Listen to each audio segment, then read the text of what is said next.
Hello everyone, and welcome back to Queen Elizabeth, A Day in Her Life. In our last episode, we saw the wedding of Prince Edward and Princess Alexandra. It was a special, happy affair that had all of England excited. It even brought joy to Queen Victoria and her family, and it made them think that the King Consort would have been happy that they had married. Everybody felt his presence that day, so let's see what's going on today. Before the Crown Princess returned to Germany, she paid a brief visit to her brother and his bride at Osborne. She wrote to the Queen to give her impression of the honeymoon pair. It does one good to see people so thoroughly happy as this dear young couple are. As for Bertie, he looks blissful. I never saw such a change. His whole face looks beaming and radiant. Dear Osborne is in its greatest beauty, and all breathes peace and happiness. Darling Alex looks charming and lovely, and they both seem so comfortable and at home together. Love has certainly shed its sunshine on these two dear young hearts, and it lends its unmistakable brightness to both their countenances. After the honeymoon that lasted a week, they took up temporary quarters at Buckingham Palace in order to see something of her family before their return to Denmark. The Queen was more than ever enchanted with her new daughter-in-law. To look at darling Alex and into those eyes of satisfaction, and then she's so quiet, so placid, that it's soothing to one, and I'm sure that must do Bertie good. On March 20th, a great reception was held at the St. James Palace. Lady Geraldine wrote, "The princess is too charming. It really is wonderful how well she did it all. When one thinks of the quiet domestic home she has had, she has such perfect grace, dignity, affability combined, and held her little conversations most bewitchingly, winning all hearts." 3 days after the reception, the Prince and Princess visited the zoological gardens in the company of her Danish relations.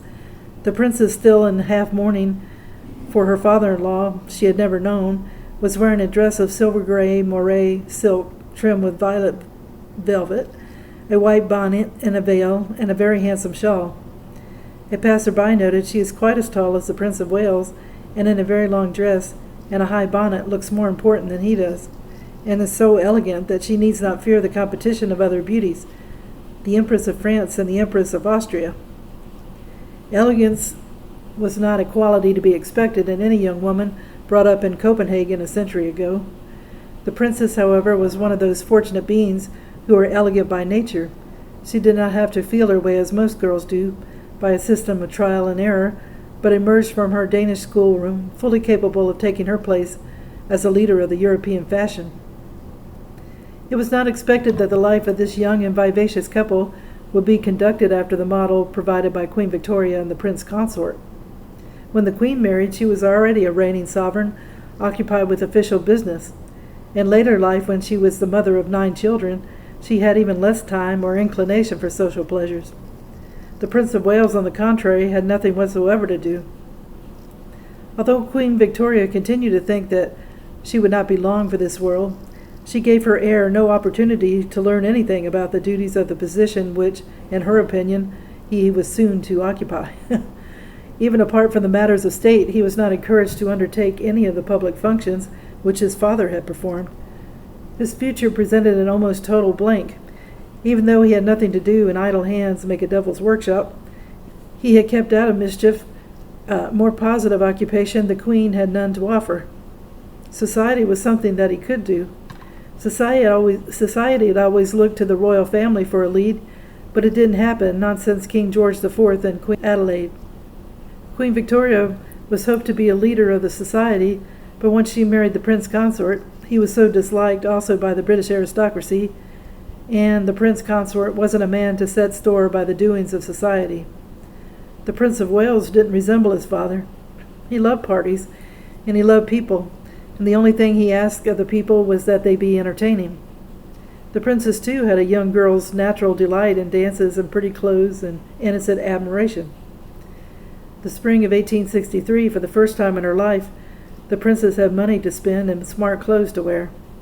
At the age of 18, she emerged from her Danish chrysalis to find herself immediately acclaimed as the Queen of Society. Today it's hard to imagine how brilliant London society was. In this small and compact group of people, everybody knew everybody, and nearly everybody was worth knowing. The people who belonged to this group were rich enough to entertain lavishly and cultivated enough to make those lavish entertainments both beautiful and amusing. Society now went mad over this young princess. Middle-aged men and men of the world, characters such as Gladstone, Clarendon, Disraeli, were rapturous in her praise. Disraeli said, "She has the accomplishment of being gracious without smiling. She has repose." Mrs. Gladstone remarked, "The princess is so pretty, it is quite a pleasure to be in a room with her."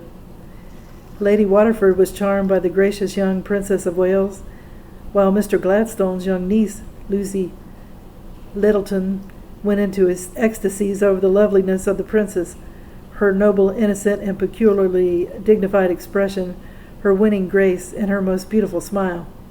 There were rigid rules in English society compared to the simplicity of Denmark, but the princess never did a thing wrong. One or two cities, of course, had to contradict the princess's charming ways. They complained they did not know what it was like to be quiet. They were never still for an instant, and like children they could not live without amusement. Others criticized the lack of formality and the disregard for royal etiquette, which marked their style of entertaining. However careless in her etiquette, she never lost a certain natural dignity. Nobody would dream of taking liberties with her, in spite of her uninhibited taste for fun and frolic. She had a great capacity for enjoying herself, so that added to the enjoyment of those around her. The most memorable of all parties that took place on that memorable summer was a ball given by the Brigade of Guards, when the officers stood in two long lines and crossed their swords overhead, while the prince and princess danced down the room under this glittering archway.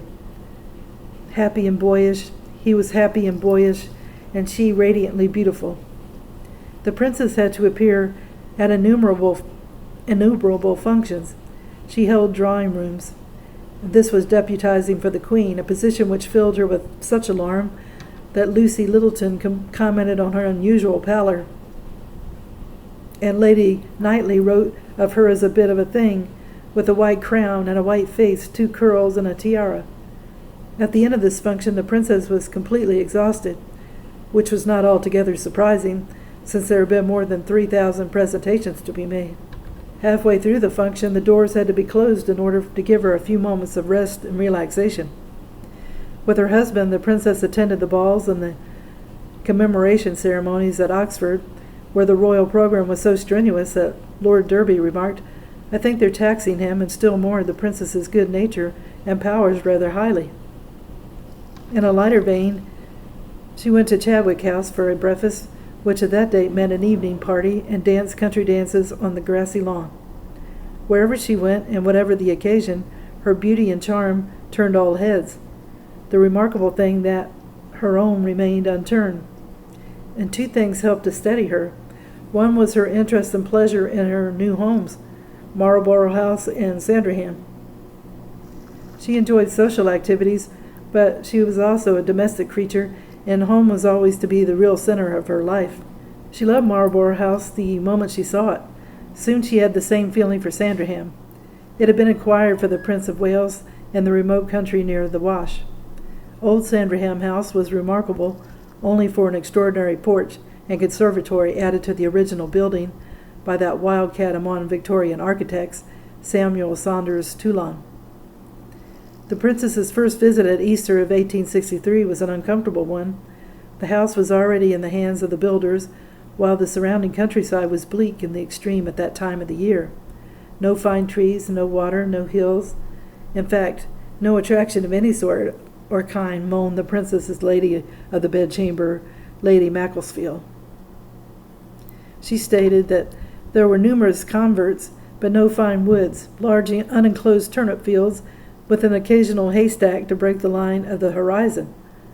It would be difficult to find a more gully or desolate-looking place, and there is no neighborhood or any other countervailing advantage. The wind blows keen from the Wash, and the spring is said to be unendurable in that part of Norfolk. It is, of course, a wretched hunting country, and it is a dangerous riding, as the banks are honeycombed with rabbit holes. As there was all England wherein I choose, I do wish they had a finer house in a more picturesque and cheerful situation. Well, the young couple, they didn't have a problem with Sandringham. The princess felt at home in the flat Norfolk country, which reminded her of her own Denmark, and she was delighted with the charming decorations of the room, which had been allotted to her personal sitting room. They rejoiced to find themselves in a home of their own, able to do what they pleased without comment or interference. And one of the guests on this first visit was Canon Stanley. The prince had spent the previous Easter with him on the shores of the Sea of Galilee. On Easter Eve, the princess brought her new English prayer book down to the drawing room and asked the canon to explain to her the unfamiliar English communion service, which he did by comparing it carefully with the Danish Lutheran liturgy. She was most simple and fascinating, he wrote afterwards, describing her as so winning and graceful and yet so fresh and free and full of life. The simple but heartfelt religious faith was the second factor which prevented the princess from being spoiled by the perpetual adulation which surrounded her. It was a faith in which her husband joined, although he did not perhaps share it to the full. Sir Philip Magnus described him in later years as a convinced and practicing Anglican. Unlike Queen Victoria, both the prince and princess inclined towards high church beliefs and practices. The princess was religious already. She was attracted more by the beauty of the services and by their musical setting than by more weighty reason of history or doctrine.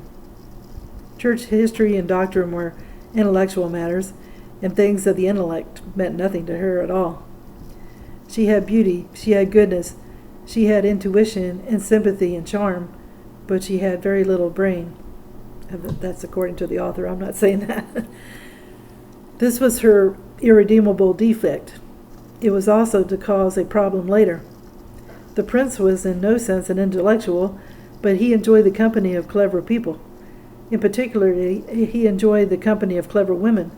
For instance, he had always been particularly attached to his two clever sisters, the crown princess and the Princess Alice of Hesse.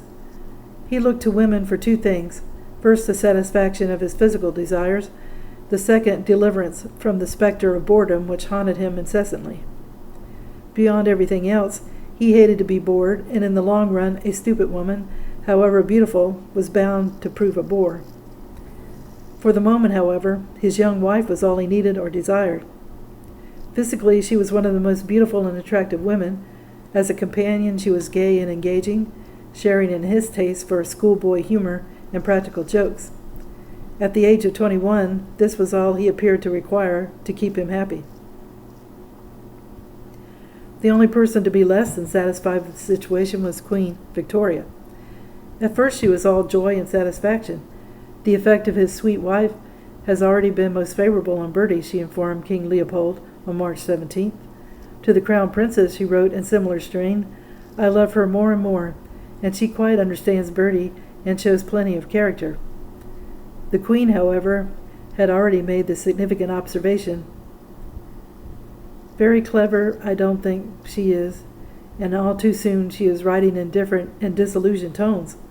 She, the Queen of Prussia, thinks Alex very pretty and nice, but she says Alex must try and get Bertie to occupy himself. Unfortunately, she never does anything but write. She never reads, and I fear Bertie and she will soon be nothing but two puppets running about for show all day and night." Although the princess wrote so much, the Queen complained that she doesn't write very well, adding, "I fear the learning has been much neglected, and she cannot either write or, I fear, speak French well." She described the princess as looking so sallow and losing her freshness, and for the very first time she remarked on the handicap, which was later to prove so serious. Alas, she is deaf, and everyone observes it, which is a sad misfortune. Queen Victoria made it known that she was a killjoy. She was alarmed, and she didn't want the ceaseless round of gaieties to affect her daughter-in-law's health. She wrote, "Bertie and Alex left Frogmore today, both looking as ill as possible. We are all seriously alarmed about her, for although Bertie says he is so anxious to take care of her, he goes on going out every night till she becomes a skeleton and hopes there cannot be." By the end of June, Princess Alexandra was pregnant. This fact made little or no change in her way of life, which the Queen stated was a whirl of amusement. Formal dinners in the houses of the more elderly and respectable nobility had little in common with the type of entertainment which was soon to be associated with the name Marlborough House. The cheerful atmosphere there was naturally very attractive to a young man. It was therefore not surprising that the 19-year-old Prince Alfred spent as much time there as possible, in the company with the charming sister-in-law, whom he had half hoped to have as his own bride. Queen Victoria said to the Crown Princess, in a little, "We do all we can to keep him from Marlborough House, as he is far too infatuated of Alex to be allowed to be much there without possibly ruining the happiness of all three. And Afy has not the strength of mind, or rather the principle and character, to resist the temptation, and it's like playing with fire." Prince Alfred's embarrassing admiration for the Princess of Wales continued to weigh on the Queen's mind a year later, when she was writing to King Leopold. He cannot live there with Bertie and his wife, whom he only likes and admires too much.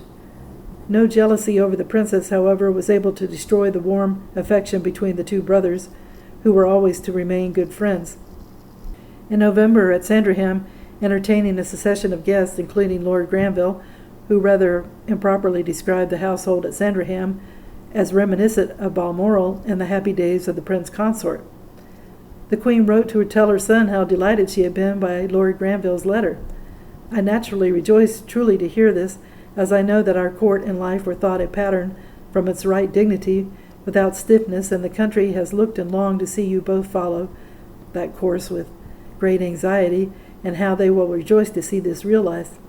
Let us hope that in serious subjects, such as reading, this will gradually follow." This letter is meant for beloved Alex, too, naturally. So I'm going to end the video here. We see that the newlyweds fit into the society better than Queen Victoria and her husband had done. Princess Alexandra and Prince Edward both were youthful and loved socializing. Princess Alexandra had her hands full, helping Queen Victoria in the drawing room duties, but she did it. Towards the middle of the video, we learned that Queen Victoria suddenly seemed to see the Princess Alexandra in a new light. She realized that the princess wasn't very educated and feared that her son would be bored with her, even though he wasn't that much of an intellectual. He did, though, like being around clever people, and especially clever women. Then Queen Victoria found out that Princess Alexandra was going deaf, and that wasn't good either. Well, I hope you enjoyed the video, and if you haven't subscribed, if you could do so, it would help the channel to grow, as well as giving it a thumbs up. It's all a great help. And if you haven't clicked on the notification bell, if you could do that, it lets you know when a video is posted. More importantly, I want to wish everyone a good day, and tune in again soon for another episode of Queen Elizabeth, A Day in Her Life. Thank you. Bye.